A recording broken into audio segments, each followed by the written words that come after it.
அது பிறருடைய பார்வையிலே தேவதூஷணமாக காணப்படுகின்றது. God sees an opportunity to glorify God. Others sees it as blasphemy. நாம் எப்படி காரியங்களை பார்க்கின்றோம்? How do I behave in such situations? பிறருக்கு வாழ்வு கிடைக்கும் போது, வாழ்வளிக்கப்படும் போது நாம் அவைகளை எப்படிப்பட்ட பார்வையிலே நாம் பார்க்கின்றோம்? ஜீவ ஒளியாக இருப்பதற்கு கடவுள் நம்மை அழைக்கின்றார். 1 பேதுருவின் புத்தகம் நிருபம் 4:10 நாம் பார்க்கின்றோம். Help one another with your gifts. அவரவர்கள் பெற்ற வரத்தின்படியே ஒவ்வொருவருக்கும் உதவி செய்யுங்கள், பெற்ற வரத்தை பிறரோடு பகிர்ந்து கொள்ளுங்கள் என்று அங்கே சொல்லப்பட்டிருக்கின்றது. நமக்கு ஏராளமான திறமைகளை, வரங்களை, தாளந்துகளை கொடுத்திருப்பவர் தூய ஆவியானவர் கடவுள். அவரை எதிர்பார்ப்பது ஒருவருக்கொருவர் நாம் உதவி செய்ய வேண்டும் என்பதே. ஒளியின் பிள்ளைகளாக நாம் நடந்து கொள்வதற்கு ஒரு சாட்சியை கூறி முடிக்கின்றேன். கிரிக்கெட் விளையாட்டிலே எப்பொழுதும் 2 டீமுக்கு, வாலிப டீமுக்கு எப்போதும் மிகப்பெரிய போட்டி, கடுமையான போட்டி. ஒரு கல்லூரிக்கும் மற்றொரு கல்லூரிக்கும் உள்ள போட்டி.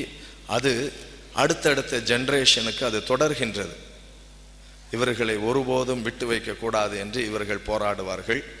அது வெறும் விளையாட்டாக இல்லாமல் மிக சீரியஸாக, மிகவும் கடுமையான ஒரு போட்டியாக அது அமைந்துவிடும். சில வேளைகளிலே அந்த கிரிக்கெட் விளையாட்டின் போதே கை கலப்புகளும் ஏற்பட்டுவிடும். 2 அணிகள் மோதிக்கொண்டு இருக்கிறது. 2ஆம் அணி அது வெற்றி பெறுவதற்கு அல்லது அது டை பண்ணுவதற்கு ஒரே ஒரு ரன் தேவைப்படுகின்றது. அந்த வேளையிலே அந்த எதிர் அணியினுடைய கேப்டன் அவர் கடைசி ரன்னை எடுப்பதற்கு பந்தை தட்டிவிட்டார். அவர் சுலபமாக அந்த மேட்சை டிரா செய்துவிட முடியும் அல்லது டை பண்ணிவிட முடியும். இருவரும் ஒரே அளவு ரன்கள் எடுக்கப் போகின்றார்கள். என்ன நடந்தது என்று சொன்னால், தொட வேண்டிய கோட்டிற்கு அருகிலே வந்தபோது தடிக்கு விழுந்து விட்டார். எல்லோருக்கும் நன்றாக தெரியும், ஈஸியாக சுலபமாக அவர் அந்த ரன்னை எடுத்துவிட முடியும் என்பது தெரியும். ஆனால் முன்பாகவே அவர் தடிக்கு விழுந்து விட்டார். நம்முடைய இந்திய நாட்டின் கிரிக்கெட் டீம் கேப்டனை போன்று, தோனியை போன்று ஒரு விக்கெட் கீப்பர் அங்கே அடுத்த அணிக்கு கேப்டனாக இருக்கின்றார். அவர் கரங்களிலே தாமதமாக பந்து வந்து கிடைத்து விட்டது. அவர் இந்த விக்கெட்டை சுலபமாக எடுத்து விடலாம். ஆனால் அவர் அதை செய்யவில்லை. அருகிலே இருந்த அந்த பிளேயர்ஸ், விளையாண்டு கொண்டிருந்தவர்கள், எதிரணியில் இருந்தவர்கள் கீழே விழுந்தவரை தூக்கிவிட்டு அவர் போய் அந்த கோட்டை தொடுவதற்காக அனுமதித்தார்கள். ஆக 2 டீமும் அவர்கள் இப்பொழுது டையிலே அது முடிந்தது. சமமாக ரன்கள் எடுத்தார்கள். விளைவு என்ன? அங்கே ஸ்டேடியத்திலே சுற்றி பார்த்த அந்த வாலிபர்கள் அனைவரும் கட்டி தழுவி கொண்டார்கள். எல்லாருடைய கண்களிலும் கண்ணீர்.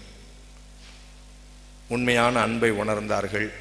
விளையாட்டினுடைய நோக்கத்தை உணர்ந்தார்கள். இது ஒருவேளை ஒரு சாதாரண சம்பவமாக இருக்கலாம்.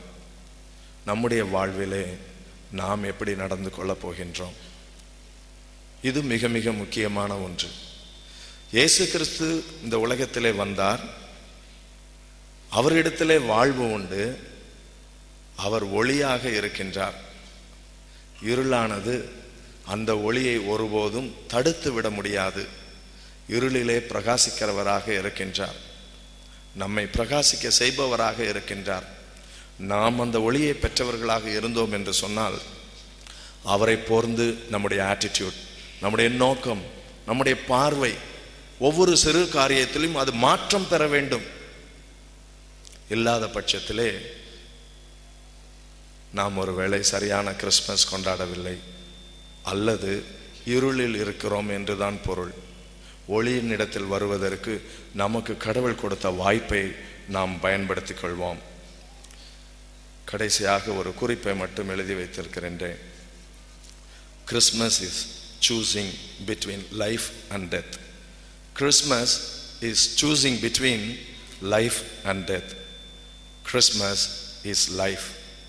It's life giving. Christmas is life and it's life giving. Christmas is light and lighting lights. Christmas is light and lighting lights. Christmas பண்டிகை என்பது, கிறிஸ்து பிறப்பு என்பது வாழ்வுக்கும் மரணத்திற்கும் இடையே உள்ள வித்தியாசம். நாம் எதை தெரிவு செய்கின்றோம், வாழ்வையா மரணத்தையா என்பது. கிறிஸ்மஸ் என்பது வாழ்வு, பிறருக்கு வாழ்வை அளிப்பது. கிறிஸ்மஸ் என்பது ஒளி, அது பிறருடைய வாழ்வை ஒளிரச் செய்வது. ஜெபிப்போம். கிருபை மிகுந்த தெய்வமே, எங்களுக்கு வாழ்வளிப்பதற்காக நீர் வந்தீர். அந்த வாழ்வை பிறரோடு பகிர்ந்து கொள்வதற்காக எங்களுக்கு வாழ்வை கொடுத்திருக்கின்றீர். தொடர் வாழ்வை நீர் கொடுத்ததற்காக நாங்கள் உமக்கு நன்றிகளை ஏறெடுக்கின்றோம்.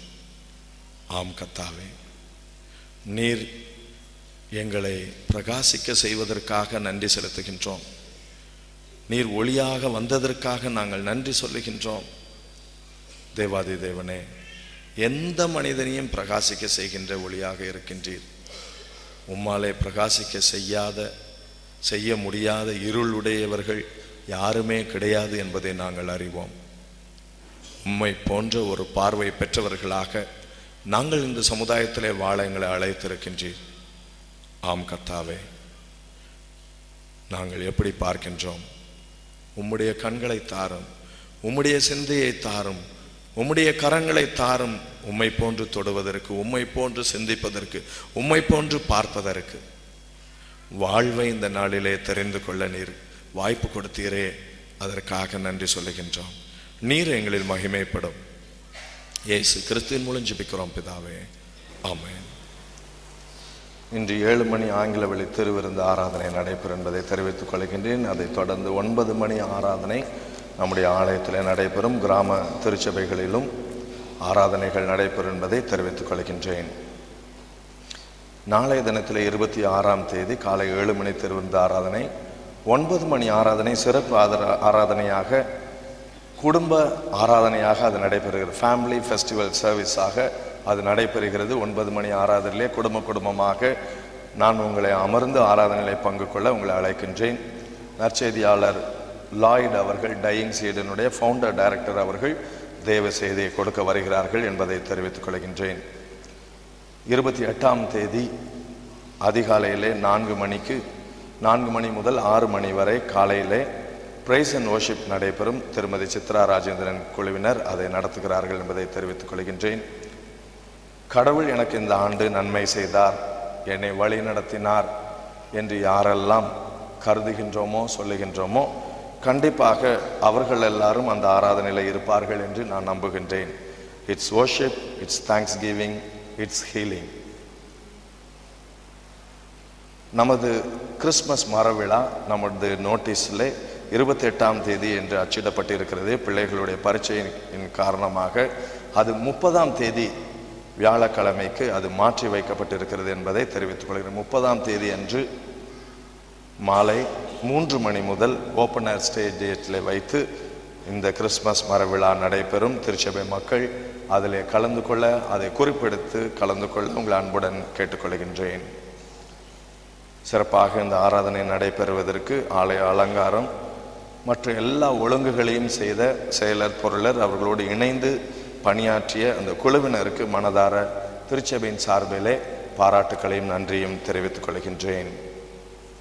அதே விதமாக இங்கே போடப்பட்டிருக்கின்ற இந்த விளக்குகள், இதற்கு 3 பேர் நன்கொடை கொடுத்திருக்கிறார்கள். இன்னும் எங்களுக்கு நன்கொடையாளர்கள் தேவைப்படுகிறார்கள் என்பதை தெரிவித்துக் கொள்கின்றேன்.